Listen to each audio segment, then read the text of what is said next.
I never made it, but I know what it takes. I'm motivated by a mix of emotion. Got my statement. សួស្តីពុកម៉ែបងប្អូនទាំងអស់គ្នាស្វាគមន៍ជាថ្មីជាមួយនឹង Cambo Technology ម្ដងទៀត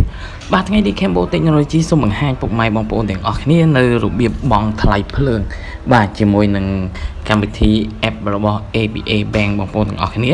អញ្ចឹងការបង់ភ្លើងវាងាយស្រួលមែនតើសម្រាប់យើងការប្រើប្រាស់ជាមួយនឹងទូរស័ព្ទដៃហើយនឹងជាមួយនឹង app ធនាគារបាទហើយបើសិនយើងទៅបង់នៅខាងក្រៅដូចជាវិញដូចអីយើងអាចអស់ថ្លៃសេវា 1000 ទៅ 2000 ប៉ុន្តែយើងបង់ជាមួយនឹងសេវាកម្មរបស់ធនាគារផ្ទាល់បាទគឺយើងអត់ត្រូវអស់កម្រៃអីផ្សេងទេបងប្អូនទាំងអស់គ្នាអញ្ចឹងយើងចូលនៅក្នុង app របស់យើងមកគឺ ABA របស់យើងអញ្ចឹងយើងចុចចូលក្នុង ABA ហ្នឹងមកបាទបន្ទាប់ពីចូលមកក្នុង ABA នេះហើយបងប្អូនត្រូវរកពាក្យថា payment បាទអូខេ payment នៅកន្លែងនេះហ្នឹងកន្លែងរូបសញ្ញាជាដុល្លារហ្នឹងបងប្អូនទាំងអស់គ្នាអញ្ចឹងយើងចុចពីលើវាចូលមក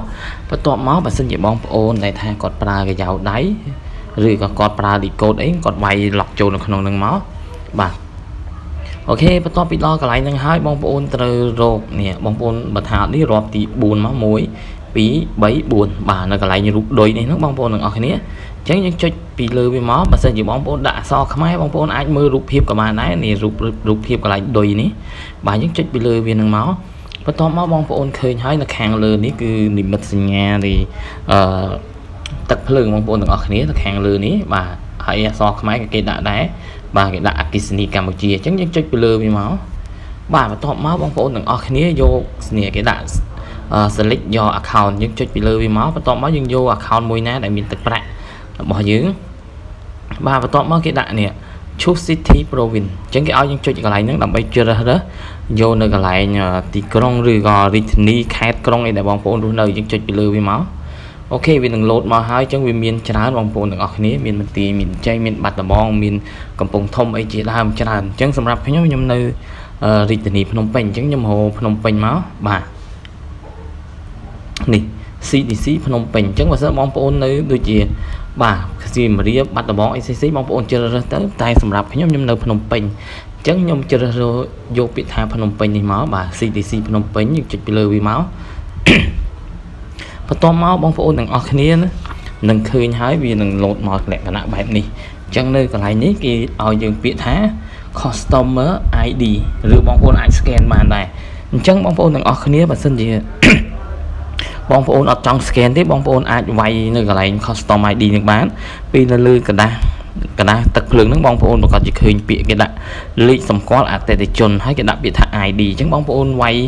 លេខនឹងចូលមកក៏បានឬបងប្អូនចង់ scan ក៏បានដែរអញ្ចឹងនេះនៅកន្លែងរូប scan កន្លែងនេះបងប្អូនចុចពីលើវាមកដើម្បី scan នេះបងប្អូនទាំងអស់គ្នានេះกระดาษទឹកភ្លើងបងប្អូនឃើញហើយរូបជាលក្ខណៈបែបនេះអញ្ចឹងបងប្អូនមើលនៅខាងលើនេះនៅខាងលើនេះនេះកន្លែងនេះគេដាក់នេះលេខសម្គាល់អតិថិជន ID ហ្នឹងហើយនឹងលេខកូដវានេះបងប្អូនទាំងអស់គ្នាបងប្អូនវាយលេខកូដនឹងក៏បានបើមិនចឹងទេ scan នៅខាងលើនេះ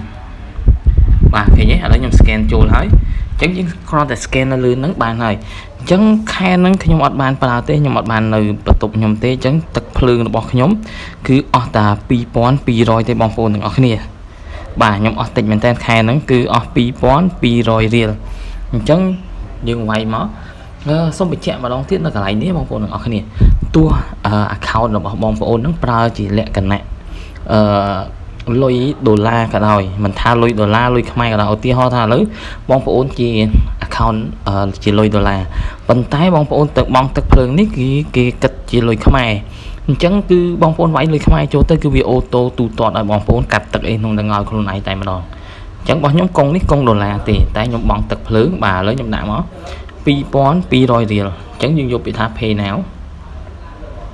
បាទថ្លៃសេវាគឺអត់គិតទេបងប្អូនទាំងអស់នេះ free គឺ00